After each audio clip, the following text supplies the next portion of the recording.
much to the supporters of channel member Rob Pontin. Well, slowly but surely, we're figuring out our best team, starting to score some goals and working our way up this League One table. The question is, have we started too slowly to be able to get into the race for automatic promotion? Hello and welcome to part 15 of Saving Man City. I'm Kevin. Coming up on today's episode, we have two games for you in League One against Sheffield Wednesday and Northampton. Since you were last with me, you can see that we've started to put a little bit of a run of form together. There's still the odd anomaly. We conceded 6 goals against Bristol Rovers, and I still don't really know how. But what you can see is we're starting to get some consistent goal scoring going on as well. Josh Coburn scoring a couple of goals in both of those games. You got a couple of goals there as well. He does seem to score his goals in bursts, both in terms of multiple goals in a match and consecutive matches. But it has led to us starting to push our way up the league table. And there you find us sat in 4th place, 29 points, 6 points behind Shrewsbury, who are in 2nd place. And I've just noticed we've actually got 2 games in hand. So forget all that nonsense I said in the intro. If we win our games in hand, we can be right into this automatic promotion race. Probably not a title race. Bristol City have another 11 points on Shrewsbury. They already look home and dry at this early stage. But we're in with a shout if we can put a run of form together.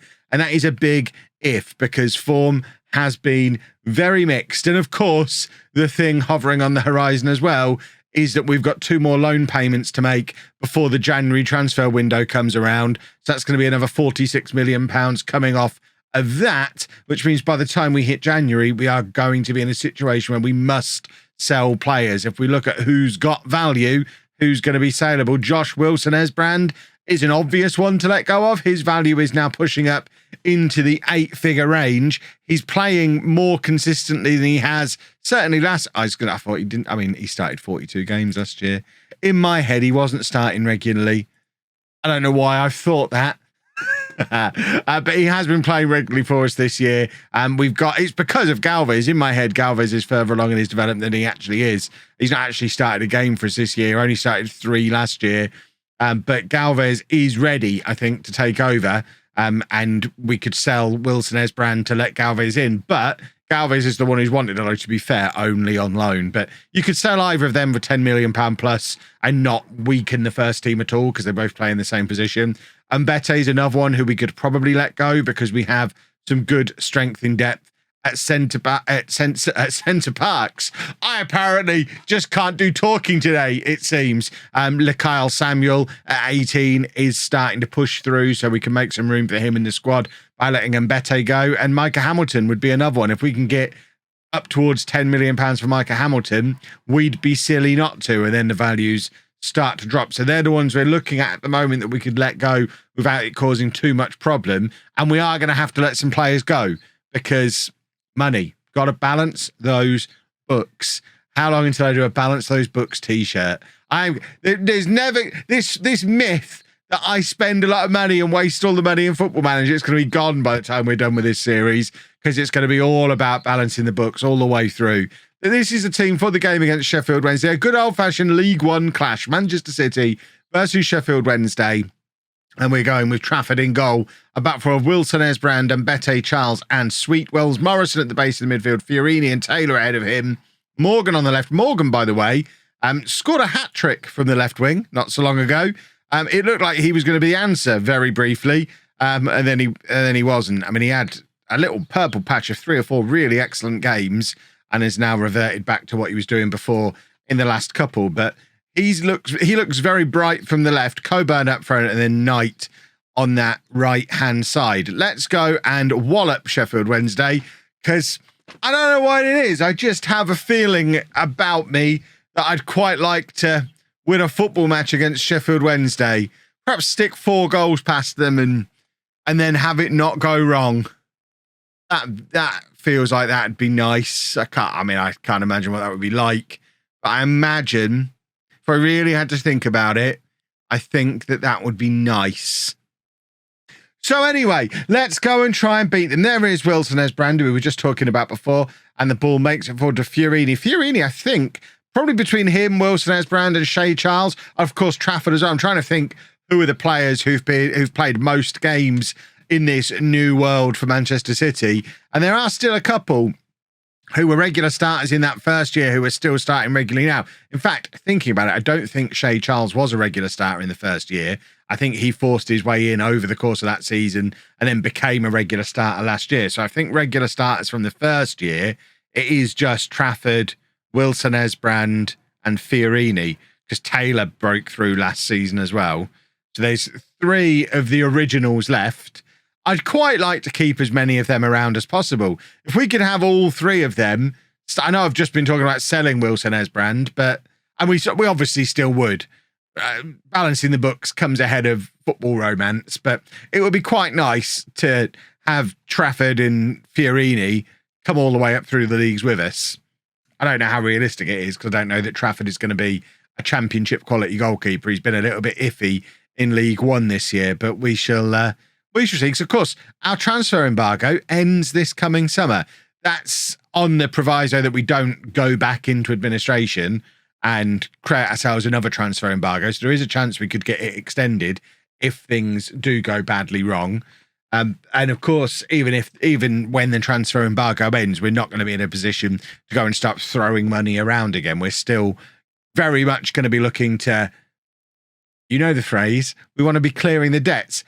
Things will be a little bit different when we get to the Premier League. It's when, not if. When we get to the Premier League, we can probably slow down the repayment schedule a little bit and be fairly comfortable in the knowledge that it's possible to survive in the Premier League with £1 billion worth of debt. I think both Everton and Spurs start FM23 with close to that kind of level of debt. It is doable to maintain a football club on that basis in that league. But I suspect the real difficulty will be getting out of the Championship, and we might reach a point at some point in that where we have to throw caution to the wind and have a go at doing a Leeds and hope it doesn't backfire. Sheffield Wednesday have just scored. That weirdly brings back some very upsetting memories for me, having them do a football goal. And look how far out Trafford has come here to try and get us back on level terms before half-time. It's with Fiorini and now Sweet on the right-hand side, who has been excellent for us this season. It would be lovely to be able to bring someone like him in permanently. Entirely unrealistic, but we can dream. And Sweet plays it across to Wells Morrison. He gives the ball away on the edge of the area, but Charles is there to sweep up. And now Sweet to Fiorini again, back to Charles. Come on, we would like this equaliser before half-time. Wells Morrison, lovely pass. I think it was actually a pass that was aimed for Coburn, and Taylor kind of got in the way of it and slowed everything down. But we have won a corner off the back of it, and it's going to be Wells Morrison to hit an in-swinger. And we've got players loaded up at this near post, and Mbete is one of them, but the ball gets headed clear, and it's with Fiorini. And now Taylor on the edge of the area tries to bring it onto his favoured left foot and doesn't manage to get the shot away, but it's now with Sweet, who tries to burst into the penalty area, but the Sheffield Wednesday defender is there to cover for him, and we are 1-0 down at half-time. And got to say, looking at those match stats, we don't deserve to be 1-0 down at half-time. We've played pretty well in that first half, and once again, we're suffering from not capitalising on our own chances. We create so many chances, and as much as Coburn and Morgan, between the two of them, are probably closing in on 20 goals in all competitions as a pairing, neither of them are prolific enough when compared to the amount of chances that we create. Ben Knight has now picked up an injury, so Wright Phillips can come on for him. We may as well make these other changes while we're here as well. Both Sweet and Mbete are looking to come off, so we'll take off Mbete for Flynn, and we'll bring on... We're not going to bring on Galvez, actually. What we do sometimes in these kind of situations is actually play Wright Phillips at right back. He's obviously not a right back. He's got 4 for tackling, but he's a pretty useful attacking, flying wing back coming forward on that side. He's not there to do any kind of defending at all, but we're effectively having double wingers operating down that right-hand side now as we look to throw men forward. Taylor's now picked up an injury as well. Thorndike is going to come on for him. This is not going our way at all today. I've just noticed as well, Sheffield Wednesday have one of our former players in the team, Meboud, who left us. I think he left for someone bigger than Sheffield Wednesday. He must be there on loan, but I think that's the first time we've come up against a player who we've had to sell to balance the books in the series. Right, we don't need to. We're going to make one more change. Fiorini is going to come off for O'Reilly, and I don't think it's going our way today. We're going to We're going to demand more. We've got a corner. Wells Morrison looking for the far post where Coburn was, I think, who got on the end of that, but it's ended up going behind for a goal kick. And this is a day of frustration for us because on another day, we win this football match. Today, it just seems like nothing's going our way. We're well below our XG. They're above their XG. We've picked up a couple of injuries. We've got a player playing terribly, and it just hasn't gone our way at all. And we still have some frustrating moments. We are not dominating this league the way we have done previously, and it really upsets me. Right. Let's go and beat Northampton. Can't believe that's just happened. I hate Sheffield Wednesday. Well, multiple changes for the Sheffield Wednesday game, several of them enforced on us. Kane Taylor and Ben Knight both out for the next month or so. Fiorini got tired little legs and we've had to send him on holiday, and Shay Charles is suspended, all of which means our back four is now Wilson, Esbrand, and Bete Katongo and Aguilar. Wells Morrison still at the base of midfield, but now with Thorndyke and Hamilton ahead of him. And then we go with Morgan and Corbin, now with Dixon on that right-hand side. And Bete's only fit to play 75 minutes. We are running out of players. Players are getting tired. Players are needing rest. We've only had 3 days since the Sheffield Wednesday disappointment. As a Peterborough fan, if I do an episode where I lose against Sheffield Wednesday and Northampton in back-to-back matches, that's going to make me quite sad. I'm not going to enjoy that very much at all. And I would like to win this match, please and thank you. Wells Morrison trying to slot the through ball through, which he does do more often than not, but he's hit a Northampton player there. And now we look to build again through Wilson Esbrand on this left-hand side. In fact, it goes all the way back across to Katongo, and now Thorndyke with a rare start for him. And that's why he doesn't start very often, boys and girls, because he doesn't seem to be very good. On paper, thought he was going to work out to be a really good signing. In practice, we can't really work out where to play him. I think he probably would be best as an attacking midfielder in like a 4-2-3-1 or a diamond, neither of which we play, which means whenever we play him, we're playing him out of position, whether it's out wide, up front, now in central midfield. None of it really works for him, and I suspect his time at Manchester City will be relatively short-lived. If that had gone in, we've not had a walkout yet on this series, but I'd have been close there, because I don't know what Trafford's doing. It was just earlier in this episode, I was talking about James Trafford possibly not being a long-term solution as goalkeeper for us, despite him being around for a long time, and there was a perfect example of it, because he just didn't even go for that. If it ends like this, we've actually fallen back out of the playoffs from what looked like a fairly strong position at the start of the episode to a much less strong position. Oh, never restart the game, folks. I played up until just before this episode last night, and now I'm recording this the following morning, and clearly the game is not happy with the fact that I've reset the random number generator. In that good form that we're in, I'm now being punished because we're not in that good form anymore. We could use some goals, please. We've forgotten how to do goals, and it makes me very sad. We're not even playing particularly well. At least we played quite well against Sheffield Wednesday and we're unlucky. In this game, we're just not even playing well, and Trafford, more than anybody, seems to be having a little bit of a nightmare, and now Morgan has given away another free kick on the edge of the area, and it's another opportunity for Northampton to grab a goal, which, although we've not played great, this would still be against the run of play. Look at the big gap that Trafford has left on that side of his goal. Oh, I mean, I could see it. How could he not see it? He's a professional goalkeeper. Oh, he's so far. I mean, I know the wall's supposed to do it, but the wall's not positioned right. We need to get some elastic bands and matchsticks out and sit down with that boy and show him how to set a wall, because that wall wasn't in the right place. His positioning was off. I'm no goalkeeping coach, but I could see that wasn't going to work, and it didn't. And we're 1-0 down, and thankfully we've got up the other end and won a penalty almost immediately. Morgan is fouled, and now it's Coburn with the chance from the spot kick to put us straight back on level terms, which we could very much do with doing, and we have. It's 1-1, and at least we've righted the wrong from just James Trafford. What are you doing to me? But 1-1, we've got to win this. It's Northampton, for goodness sake. We have to be able to beat Northampton, but they are on the attack again, as we approach half-time. We have got less than a minute of added time left in this first half. Cross comes in. It's a very good cross as well. And we've not really dealt with it. And a better player scores there. Trafford kind of flapping at it again. I'm falling out with James Trafford in real time here.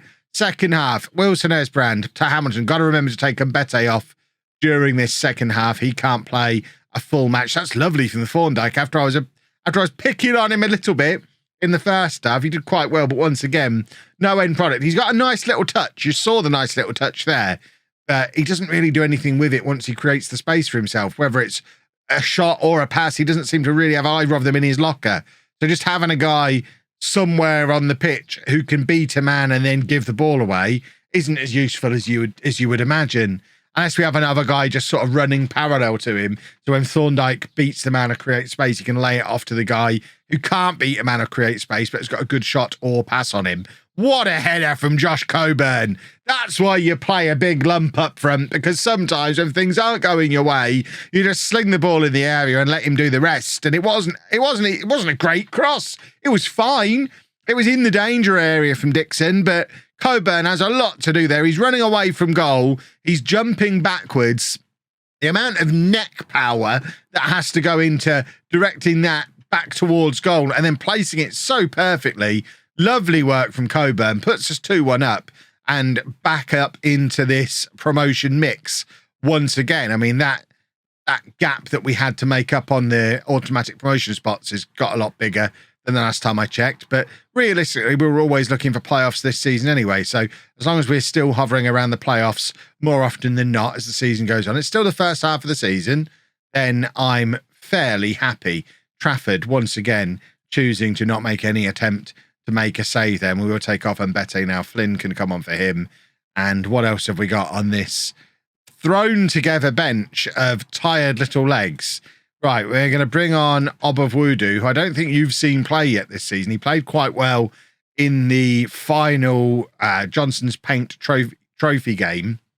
So we'll get him on for to play on the right wing, or Morgan. Dixon can go over to that left-hand side. He can play on either wing, and it gives Obovwudu a chance. I mean, he might end up being the answer. We thought last season he was going to be the guy leading the line for us this year, but he is young and he is a little bit inconsistent still at the moment. So we're not in any kind of rush. I still think he's only 18 years old, so he could still take another year yet before he's ready. But it's nice to get him back involved in the team again, in hopefully a win. I mean, we are making hard work of it against Northampton here. Dixon playing it back, trying to play it back to Galvez. Oh, for goodness sake. That was offside, ref. That must have been offside. Did Trafford even put his hands out? We've been hit so against the run of play by Northampton here. Both times they've scored. I mean, this is basic stuff. We've got to do better than this. Dixon tries to play it back to Galvez. That guy gets there first, and oh, it's so easy. Oh, my word. We've got to cut that nonsense right out of our game. 2-2 at home against Northampton. No matter what has happened to us off the pitch, that is not Manchester City. I will not stand for it. And now I'm looking forward. We've got to send Katongo on a holiday now because he's getting tired. We don't have the players to rotate the way we have done previously, so we keep having to send them on holiday. We're doing rotation the wrong way. I'd cut this holiday nonsense out of my game over the last couple of saves that I've done, and it's creeping back in because our squad's getting smaller.